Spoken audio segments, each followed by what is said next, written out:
Hi guys, welcome back to my channel. So today I am at work. It's Tuesday. It's the beginning of my work week. Last week is my first week back after the Christmas holiday.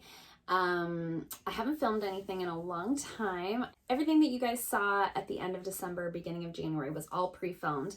I wanted to give myself a nice little vacation over the holidays. I wanted to make sure I was kind of in the moment with my friends and family and such over the holidays. So I had a nice little rest and I'm ready to come back full force. So quite a few of you guys have asked for an update on my skin. I was able to get into the dermatologist in December, so that's also a thing that happened. I wanted to start the video out with sort of an update on what's been going on with my skin. So if you're new here, hi, my name is Jamie Lee. I film videos a couple of times a week, all about beauty content. And over the last 6 months or so, I've been dealing with sort of an odd skin condition. Not sure if it's dermatitis, if it's a specific type of dermatitis, but it's been a journey. I'll link some videos in the description box down below if you'd like to see more about that sort of journey. But for those of you who have been keeping up, I wanted to give you a little bit of an update.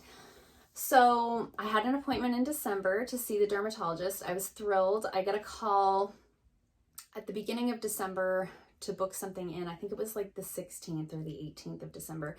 Just my busiest week of the whole year. And the appointment was for like 2 o'clock in the afternoon. So I had to move a bunch of clients around to accommodate the appointment, but I was very excited to get the call finally to get in.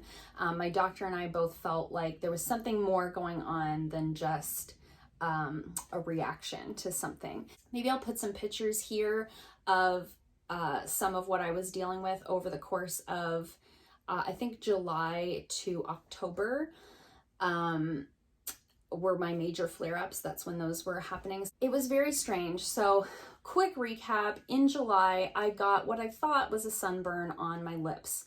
And they started cracking and peeling and I just couldn't get them to heal. I was putting all the good lip balms on there and just nothing was working. And then it started to sort of spread outside of the lines of my lips to sort of the perimeter of my lips.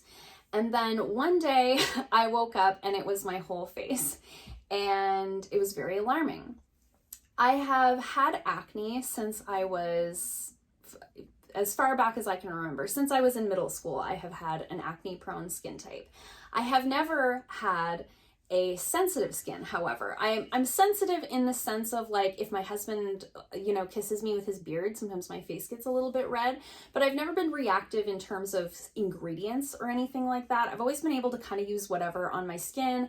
I've done all kinds of peels. I've done doctor grade peels. I've done, all the things. I've done the things. You guys have seen me do the Hollywood peel. You've seen me do the vampire facial. Like I've done them all and never had an adverse reaction to anything like that. So my skin has always been pretty resilient in that way. So to have this like sudden onset of what we think is dermatitis was very unusual. It happened around the time where we all started wearing masks. So my doctor suspected that it might have something to do with, covering my face all the time. So my doctor prescribed me a topical cream, which worked for a while and then didn't anymore. Then I started having flare-ups even when I was using the cream. I switched completely from my regular skincare regimen to like CeraVe and all of the dermatologist recommended products for like reactive skin types. And I was still having flare-ups even on those products. Then my doctor put me, this is like I was like, just a quick recap, but it's like a really long-winded story. Then my doctor put me on, I think it was a 12-week round of antibiotics, antibiotics specifically for like acne and skin conditions. In that 12-week period, 10 or 12 weeks, I can't remember, I did have a couple of flare-ups, but they were not as severe as what I had had initially. And then the 12 weeks were over and the antibiotics were done. So in that 12 weeks, while I was still having flare-ups, I had no acne. For the first time in my life, I had no acne.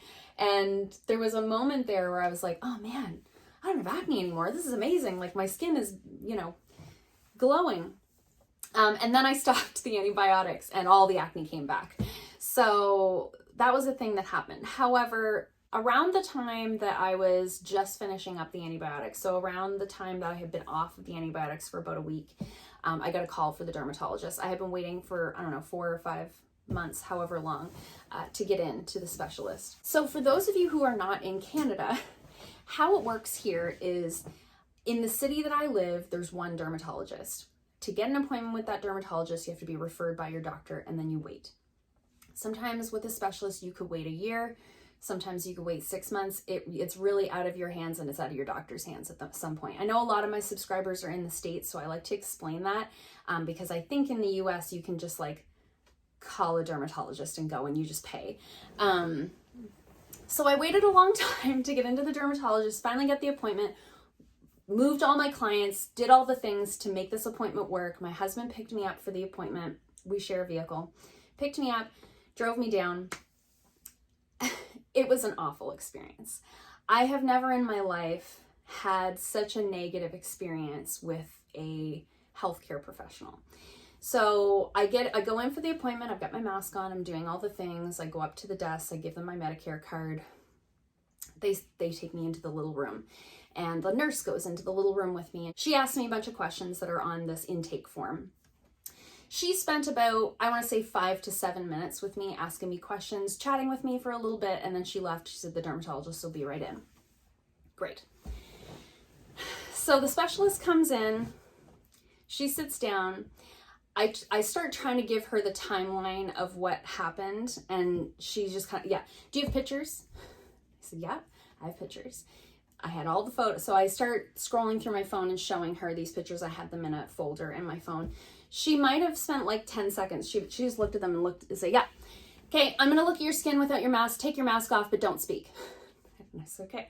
So I took my mask off and I let her look. So at this time, I'm 1 week off of antibiotics. I'm not in the middle of a flare-up. I had a little bit of sensitivity going on the sort of lower rim of my lip, but it wasn't my whole face. My skin looked very, like, pretty normal at that time. She looks at my skin for about 2 seconds and she says, okay, put your mask back on. Okay, so put my mask back on. She's like, yeah, you just have sensitive skin. I'm going to put another picture right here just so you guys can see. Like, this is not sensitive skin. For someone who's never had sensitive skin in their entire life, this is not normal. So I say that to her. I said, this is not, I was like, I'm not a dermatologist, but I am an esthetician. I am a skincare professional. This is not normal.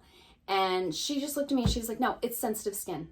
She said, you're probably just stressed, or, you know, these things can happen. That's what she said. And I said, okay. So I said, is it dermatitis? Is it rosacea? And she was like, no, it's sensitive skin. I was just looking for some kind of diagnosis.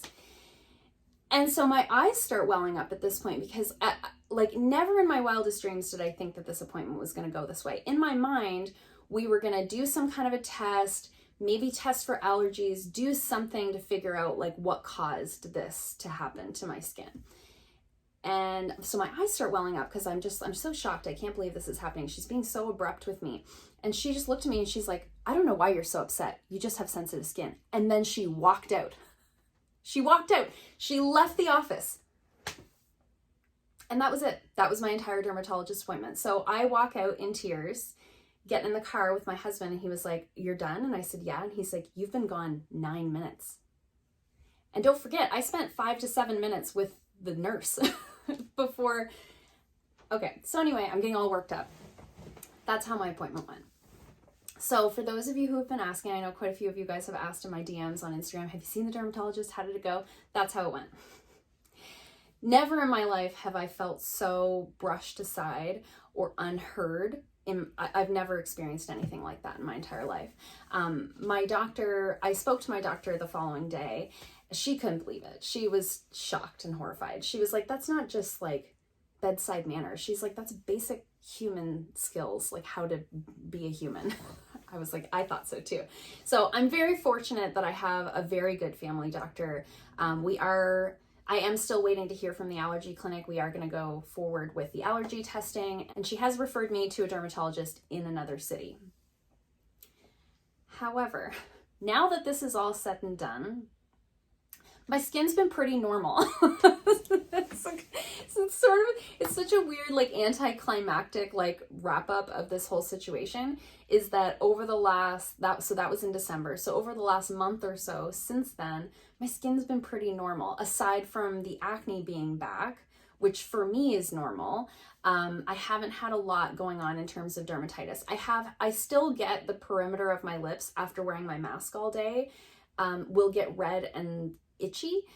But aside from that, I haven't had it spread to my whole face again. I've switched completely back to my regular skincare routine. I'm exfoliating again. I'm wearing all my makeup again, and everything seems to be fine. So I have no answers for you or for myself at this point in time. I have joined a few Facebook groups, like dermatitis support groups on Facebook.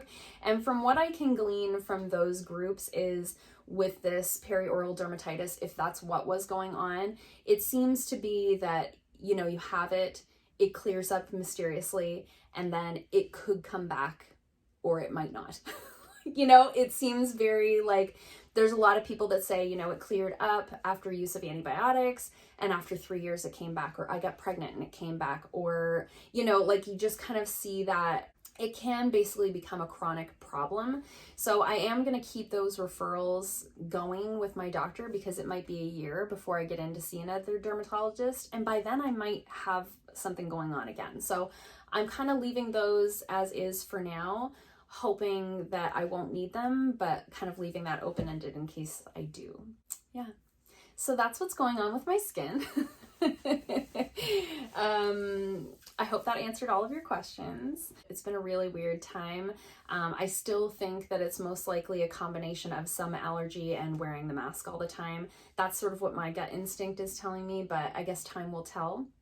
But for now, I have to go get ready for my first client of the day, so I'm going to do that. I've got some empties to go through, so maybe we'll add that on to this video to, I don't know, hopefully add some entertainment to it. So I'll talk to you guys in a little bit. Hi guys, we're back. So it's lunchtime. We've talked about the skin. Everyone's had their update. Now let's go through some empties. How did I end up with this many empties? It has not been that long since I've done like a salon empty. I used up this disinfectant. This is like a ready to use disinfectant cleaner to do like my tabletops, doorknobs, you know, all the surface areas. I had bought this one. I usually buy the Excel brand. That's what I like for my disinfectants and sanitizers in the salon. At one time I couldn't get those, so I had to get this. I didn't love this. It has like almost a floral scent to it. I really don't like that. So I have replaced this with the Excel one that I normally use. It's the Excel ready to use disinfectant. Same idea, only it doesn't have any sort of fragrance in there. Same size bottle, very similar price point. I just don't find that this one, I just don't like the smell of it. I prefer something that's like odorless if possible. I've gone through just an insane amount of paper towel. I put this one empty roll in there to remind me to tell you guys we're going through a lot of paper towel, because when my clients come in, I'm screening them, I'm taking their temperature, and then I have them wash their hands, and I can't obviously have them using the same towel as the person before them. So it has to be paper towel, which is fine, but definitely going through a lot of it. I've gone through many packages of this. I always forget to throw these in with my empties, but these are the 2x2 gauze squares that I use. They're just the silk line ones. I basically just buy whichever ones are on sale. My distributor, Maritime Beauty, where I shop for most of my supplies, they have 2 or 3 different brands of this, and I just buy whatever ones are on sale. So these are what I like to use for removing polish, like on the toes, or soaking off shellac, or cleansing the brows before I do waxing, those types of things. They're a little bit more like cloth-like. They are very linty, so they're definitely not like a lint-free wipe, but I don't use them for that. So I do really like those for those sort of day-to-day purposes. I went through another package of my medium arbor bands. I always have at least one of these in every empties video. I have repurchased them, obviously. They're the little bands that go on my e-file. Going through a lot of hand soap. Going through a lot of hand soap in the salon. So this was the J.R. Watkins hand soap, and it was the vanilla mint fragrance. I bought this because it was plant-based and sulfate-free, phthalate-free, formaldehyde-free, dye-free. animal testing free, all of the things. So I will probably repurchase this. I have I kind of have like 2 or 3 like hand wash brands that I go to. I like this one, I like the Live Clean brand, and I like the Method hand wash, all cruelty-free options. I have Method ones right now. Again, I just kind of buy what's on sale and what's available. I have a couple of BioElements products. One is empty and one is expired. So BioElements is the skincare line that I have used in the salon for many, many years. I used to be an educator for this brand. I am sort of phasing out the BioElements in lieu of Quintessence because it's what I can purchase locally, but I do really love the BioElements products, and if I could still buy them locally, I would. But I used up completely a bottle of the Equalizer. This is like their For Everyone toner. It's just, you know, balances the skin's pH, adds a little bit of moisture, preps the skin for the next step. And then I'm not buying big bottles like this anymore for back bar, for like in the salon, because I just don't use them up fast enough. So this is the Absolute Moisture moisturizer. It's their one for combination skin, and it has turned so liquidy. Ew. It's really old. I haven't used this one on anyone in a really long time. It was just kind of in the back of my cabinet. For the most part, I use like a heavier moisturizer when I'm doing a facial. Not very many people are walking out with like the combination skin moisturizer, because usually when you're coming in for a facial, you want to feel really, really hydrated when you leave, unless you're really oily. Most of my clients are a more mature skin type and thus need a little bit more moisture. So because I wasn't using this one very often, it did kind of get pushed to the back of the cabinet, and for that reason it got forgotten, and now it's expired. So it actually smells perfectly fine, but it looks real weird. So we're not using that. We're gonna get rid of that. And then everything else I have in here is nails. I used up a lot of stuff, like a lot. 2 bottles of glue. So I've talked about this glue a lot on this channel. This is the OPI nail adhesive. This has been my favorite glue for a very long time. I'm not buying it anymore. So the last half a dozen times that I have bought glue, I've opened a brand new bottle and I've gone to use it and it's completely dried up. This one here, like the bottle is like solid. So whatever was inside of there was dried up before it ever arrived to me. So I'm not buying this one anymore. I'm sad about that. It was my favorite for a long time. I don't know if it's a packaging issue. I don't know if it's that my distributor has a lot of these sitting in a warehouse and they've just gone bad. I can't, it's information that I couldn't possibly have. All I know is that I can't buy this anymore because I'm buying like 7 at a time just in case they're dried out. So I have switched to the Star Nail one, and I haven't had any issues with that one. So that's what I'll be buying going forward until if and when I start having problems with that one. I used up 2 pots of my Breeza Clear gel. This is my main gel line that I use on almost all of my clients.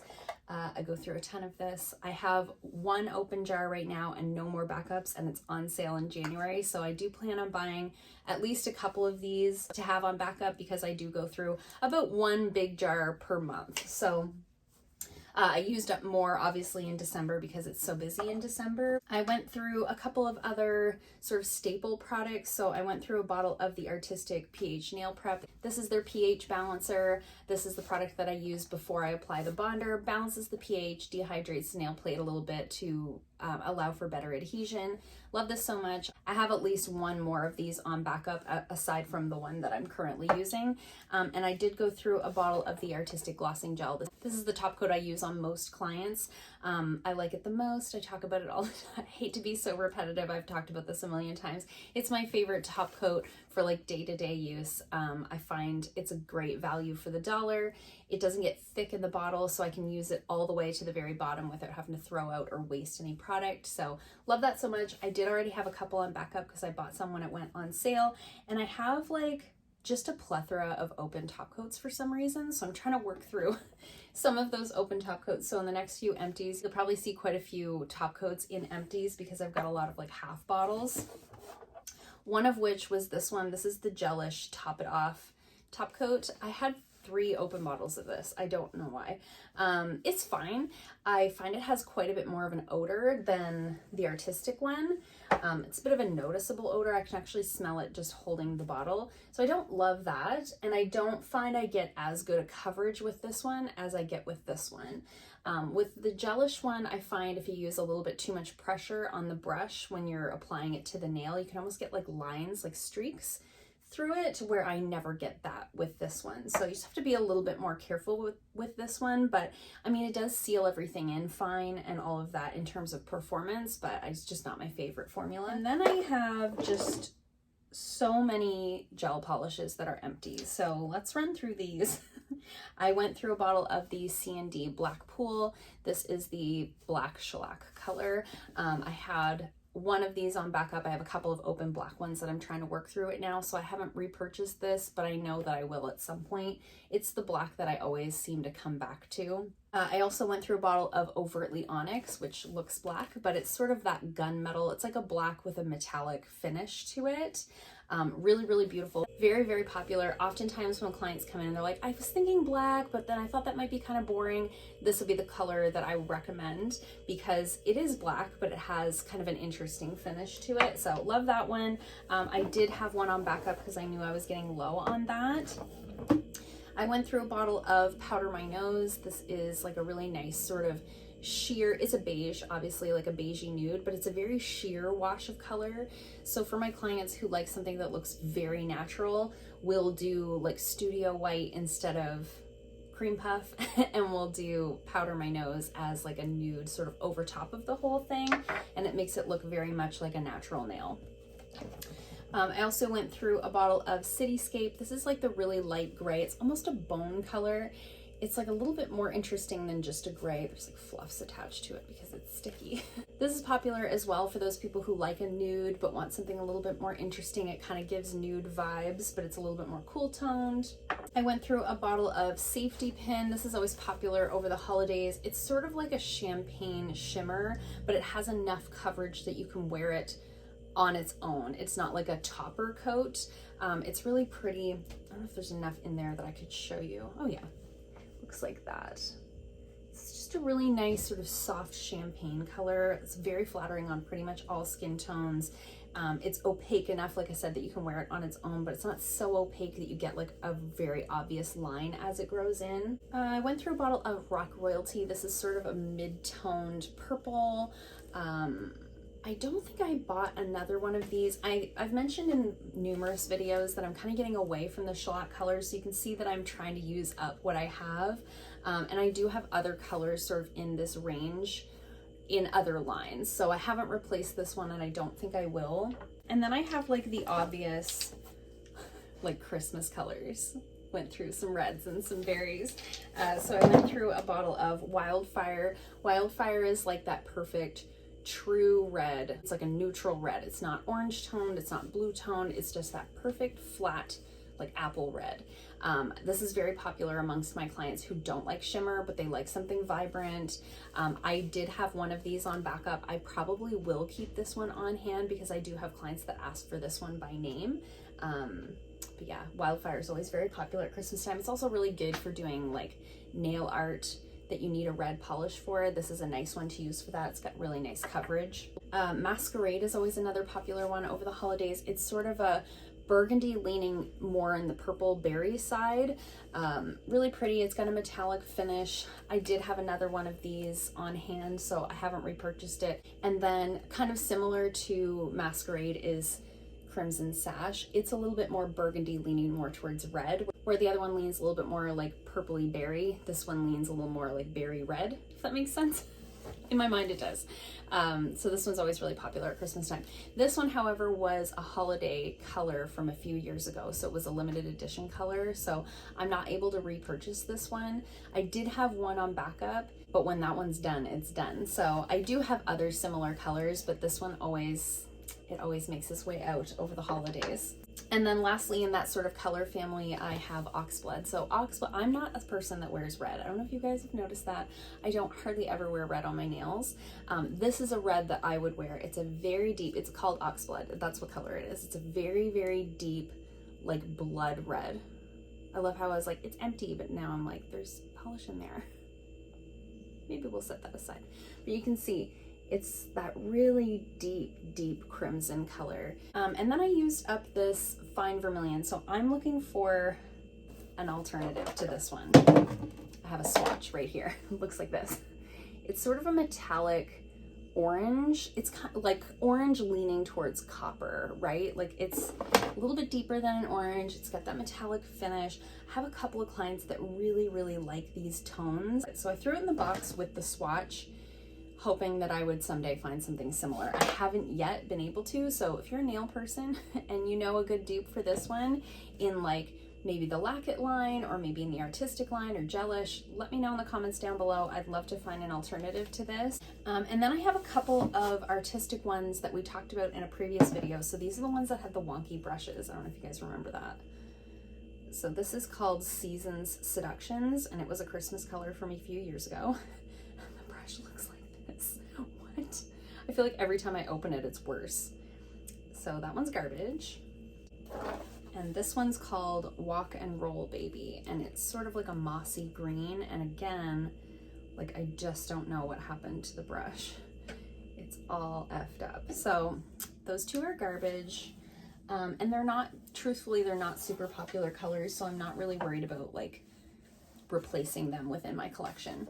Those are all my little empties. Those are sort of the products that I used up or in some cases decluttered in December that landed in the empty box. So I just thought we'd go through those today, kind of tack it in with this other like update video, and start the year off on a new foot with no beauty garbage and hopefully no more issues with my skin. So time will tell. I hope you guys enjoyed this video. If you did, give it a thumbs up. If you haven't already, please subscribe, and I'll see you guys soon in another video. Bye.